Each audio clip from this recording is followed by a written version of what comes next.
iniciar una primera parte, no voy a poder desarrollar todo el tema, obviamente. Dejamos ya lo que es la unidad 2 y entramos a la unidad 3. Pues bloque 3 que corresponde a lo que son los aparatos tisulares o helmintos. Los helmintos que van a afectar a tejidos importantes del organismo. Y dentro de este grupo justamente podemos hablar de lo que se llama primeramente la filaria. Los trabajos que hemos estado distribuyendo para las deposiciones, que corresponde por ejemplo a las filarias patógenas o no patógenas. Ese grupo comprende lo que yo mencioné en un momento, que era la Muceraria bancroti, la Frulla malai, Oncocerca volvulus, Loa, y después el grupo de la manzonelosis, que comprende 3, que vamos a ver después más adelante, ¿no? Manzonella usardi, Manzonella persans y Manzonella streptocérrica. Trichinella spiralis, Esclistosoma hematobium japónico, invasión hepática. En el caso de la distribución en el paralelo 4, lo mismo que en el paralelo 2, en el paralelo 2 y paralelo 1, están los temas para que después se vaya revisando y haciendo la exposición en la fecha señalada, ¿no? Siempre se va a describir un poco el ciclo de vida. Aquí sí, también volvemos a reconocer signos y síntomas, ¿no?, de los parásitos, aunque acá puse al revés, pero corresponde lo que es la patogenia, el daño que produce el parásito en el organismo, ¿no? Métodos auxiliares de diagnóstico que van a cambiar en relación al anterior grupo, tratamiento de elección, que pueden ser otro tipo de medicamentos también, y en algún caso el análisis de las medidas de prevención para cada una de ellas, ¿no?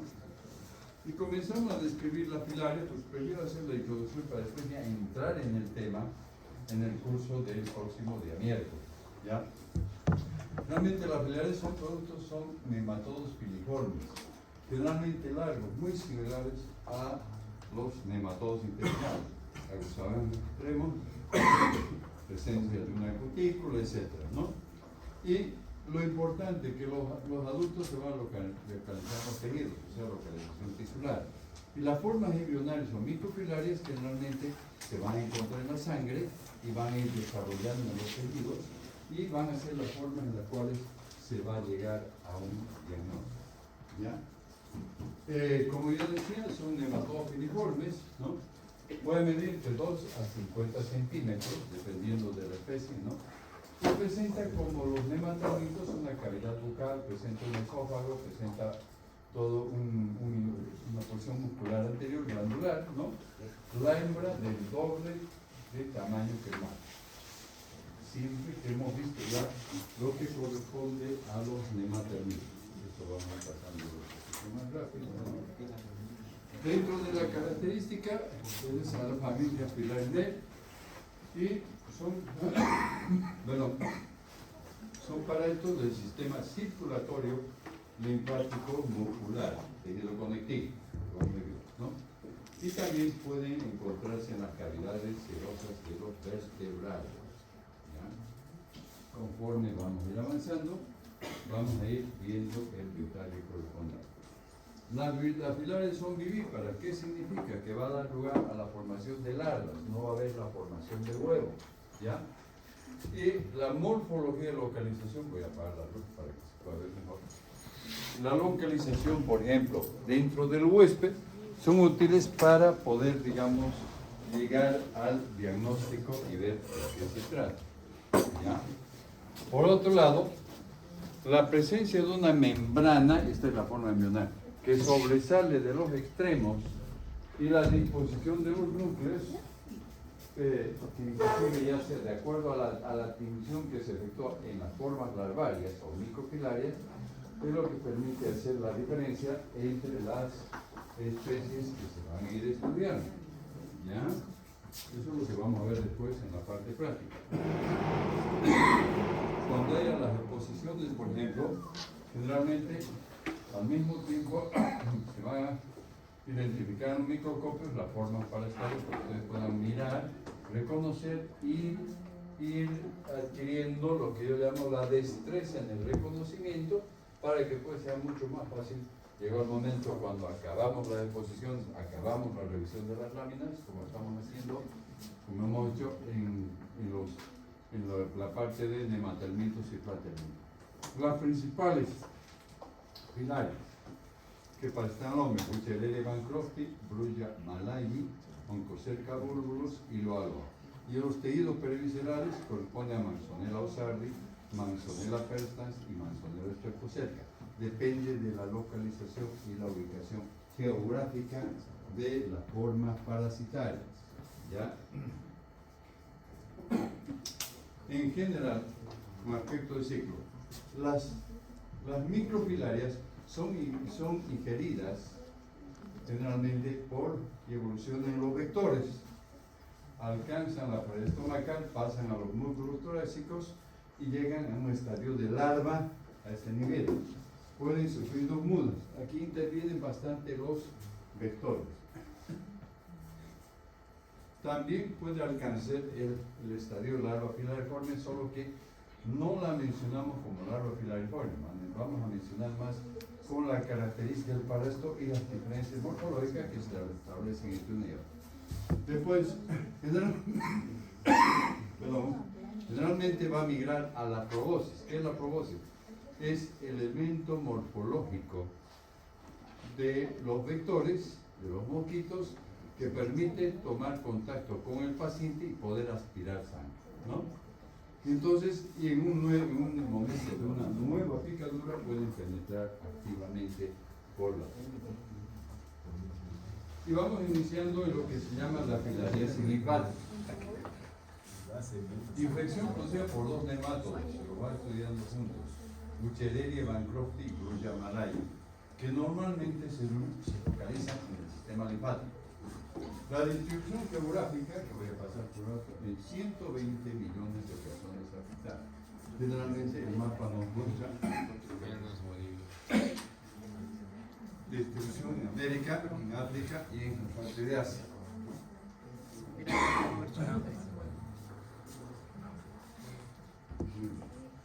Ya acá voy a pasar por alto, pero digamos la distribución de los diferentes continentes, de los diferentes países. Aunque la diapositiva es un poquito anterior, pero ha habido un cambio, lógicamente, en los últimos años, pero acá indica exactamente el hombre reservorio, la fuente de infección para las filarias, lo que se llama una antropozonosis, porque depende también del contacto con los artrópodos, los vectores, los mosquitos. Hay 4 especies de mosquitos importantes que van a ser causantes de la enfermedad. Siempre las dos especies, cuando se hace un corte transversal, se pueden observar los órganos digestivos y reproductores, ¿no? En el parásito hembra están constituidos por estructuras que corresponden al intestino y a las ramas uterinas. La forma que tenemos en la imagen es la forma de las formas larvarias, ¿ya? Generalmente, lo que vuelvo a repetir es las hembras son vivíparas y el tamaño de los adultos, por ejemplo, Buccelleria bancrofti, el adulto hembra de 6 a 10 centímetros por 150 a 250 micras de diámetro. El adulto macho 3 a 4 centímetros, siempre son mucho más pequeños en cuanto al tamaño y a la característica. ¿Ya? Muy bien.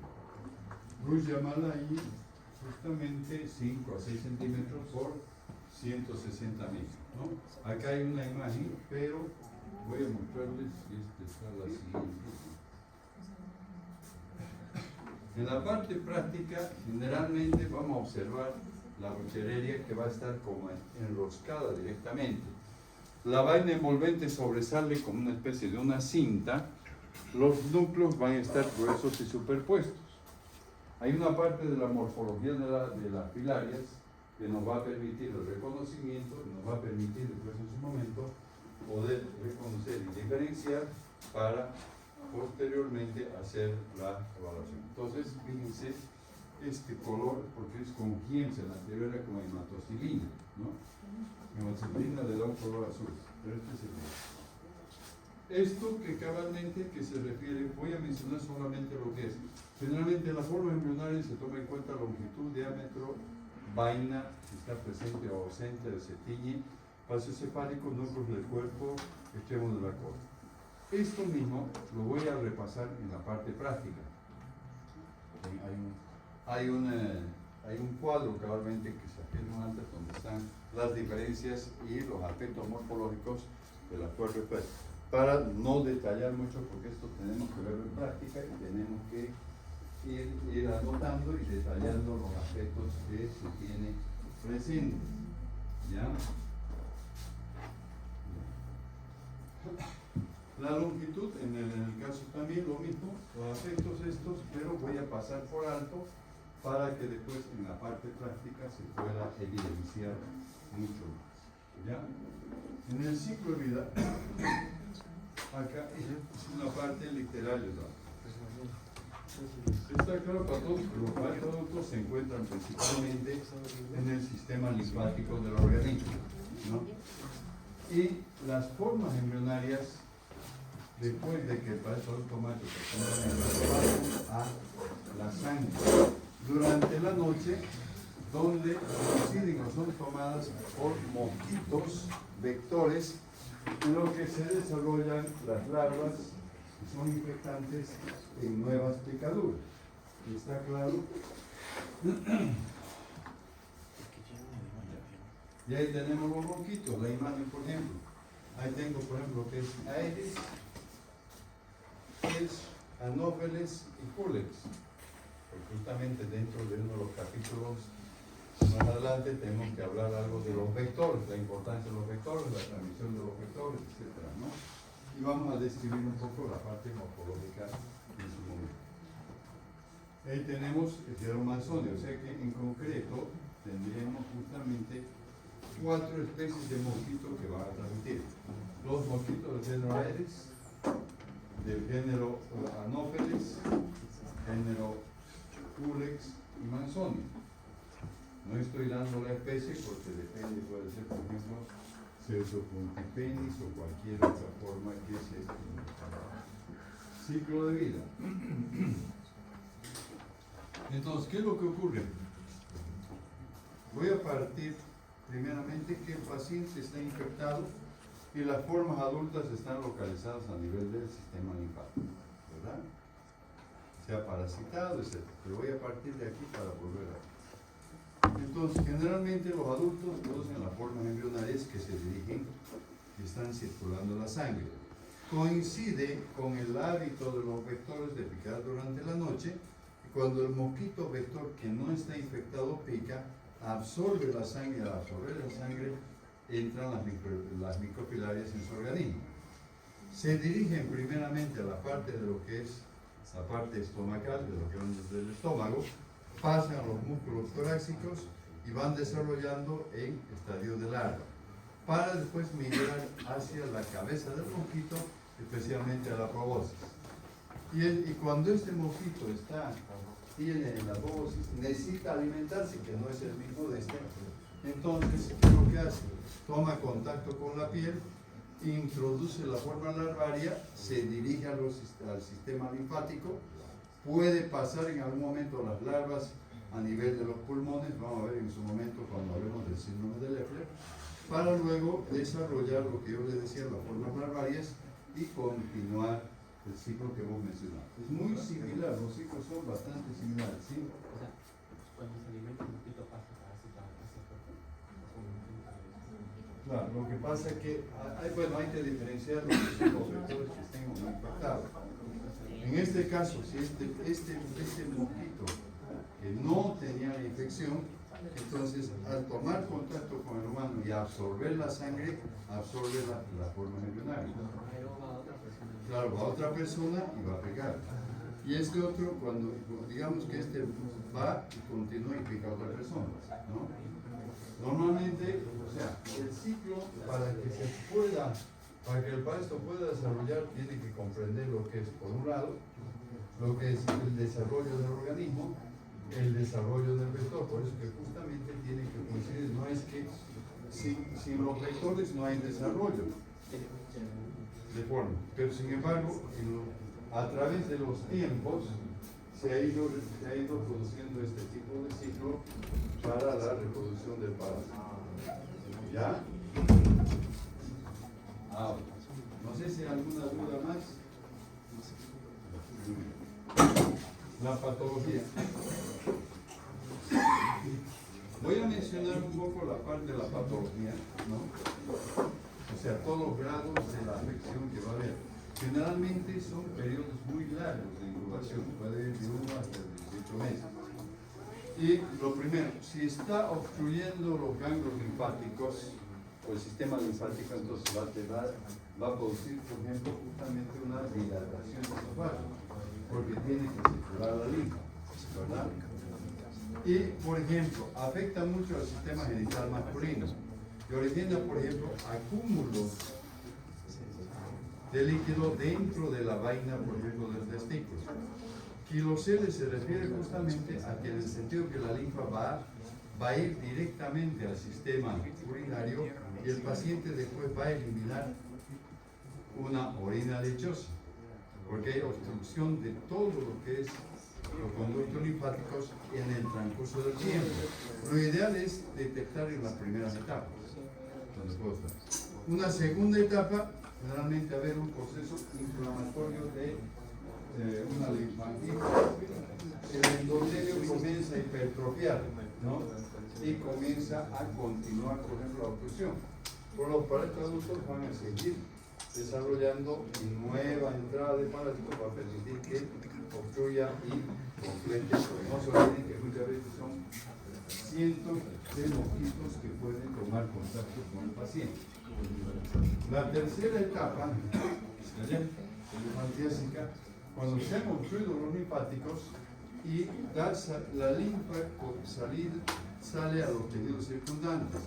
Las zonas afectadas se habla de zonas paquidérmicas porque aumenta el tamaño.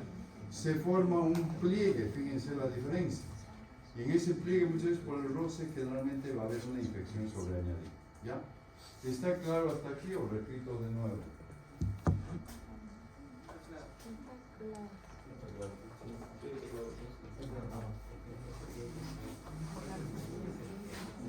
Este normal y esto así. Vamos a ver después ya los cuales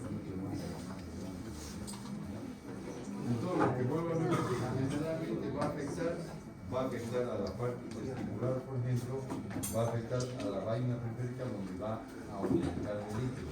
Se va a producir un edema, es decir, un aumento del líquido en los espacios, y eso va a permitir que, por ejemplo, toda la parte genital, toda la parte, por ejemplo, de los miembros inferiores, o en algún caso miembros superiores, van a hincharse, van a dilatarse, van a agrandarse, ¿ya? Esto en un lapso de tiempo mucho más grande. En la manifestación clínica, siempre vamos a tener pacientes asintomáticos, puede llegar a una parte más, ¿no? Periodos de incubación prolongada, desde un mes hasta 18 meses, lo cual es mucho más largo. En la forma aguda, cuando se inicia, el paciente presenta reacción alérgica, eritema, prurito, etc., ¿no? Y comienza a sentir un dolor en la región de los genitales, comienza a hincharse. Entonces, generalmente, muchas veces cuando inicia esto es lo ideal hacer el diagnóstico donde se puede obtener un resultado, ¿no? Ahí tenemos el aumento de volumen, ¿no? Y posteriormente, o sea, a veces lo que pasa es una cosa, muchos de los pacientes, por ejemplo, en los años anteriores, no recurrían a las consultas médicas, inclusive en el lapso de los últimos años, por ejemplo en África, generalmente hay muchas distancias entre las comunidades y poblaciones. Ha mejorado eso con la parte, por ejemplo, ya de mejorar las carreteras, han hecho, por ejemplo, ya mayor dotación de llegada de mayores recursos, etc. Pero, sin embargo, muchas veces presentaban todo un problema bastante serio, ¿no? Entonces, después, por ejemplo, la linfangitis. ¿Qué se refiere a la linfangitis? Proceso inflamatorio del sistema linfático, los órganos linfáticos. La epididimitis significa que el conducto epidídimo del hombre, por ejemplo, se inflama, ¿no? La orquitis, generalmente hay el desarrollo mayor del testículo. Y vuelvo a manifestar, se puede utilizar el término de hidrocele y marcada eosinofilia. Pasa una fase crónica. Sintomatología manifiesta linfoedema, miembros bastante aumentados de tamaño, ¿no? Después de los miembros superiores, la obstrucción linfática que se hace muy manifiesta. Esto puede ocurrir porque hay una infección sobreañadida y puede producir, por ejemplo, la presencia de bacterias que se complican, ¿no? Edema, quiluria y así. Aquí, por ejemplo, ya puede ver que en el tratamiento necesariamente tiene que haber un tratamiento medicamentoso y también muchas veces un tratamiento quirúrgico, ¿no? Ahí puede llegar. Estas son imágenes de alta. Y esta imagen, y a todo el grupo le he preguntado, por ejemplo, ¿por qué la imagen en blanco y negro? ¿Será que es una fotografía más antigua? Cuando las cámaras no tenían color, ¿verdad? Máquinas fotográficas. La fase elefantiásica, hipertrofia de los tejidos. ¿De dónde viene esta imagen?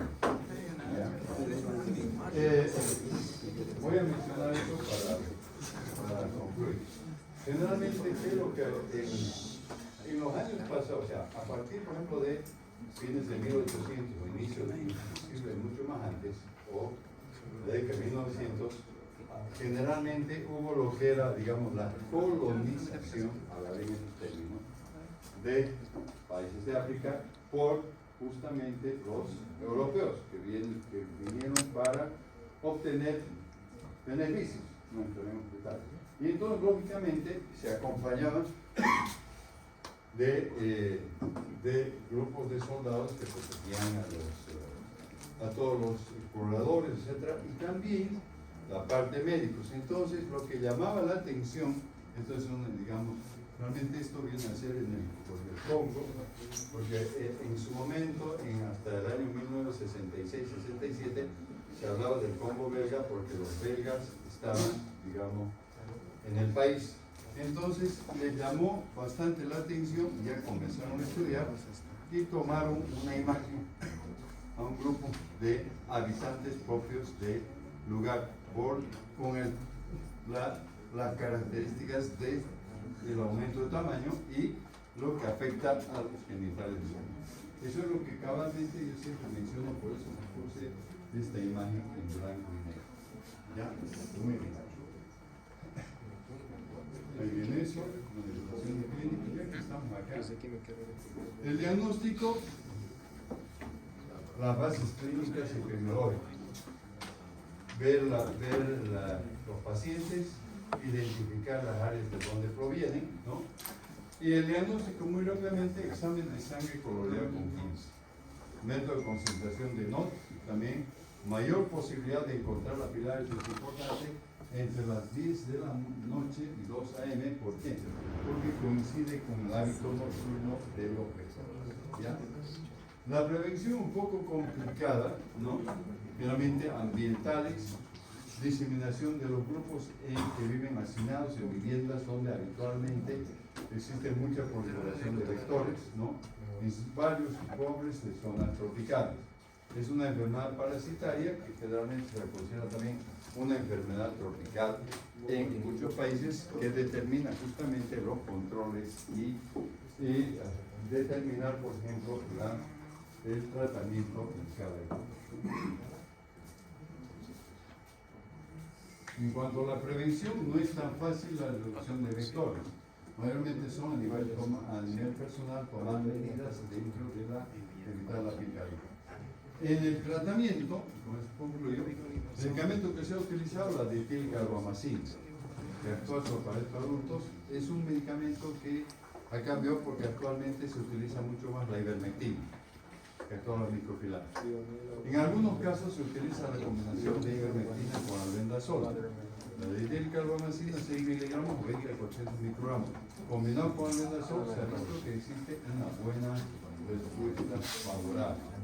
¿Ya? ¿Alguna pregunta hasta aquí?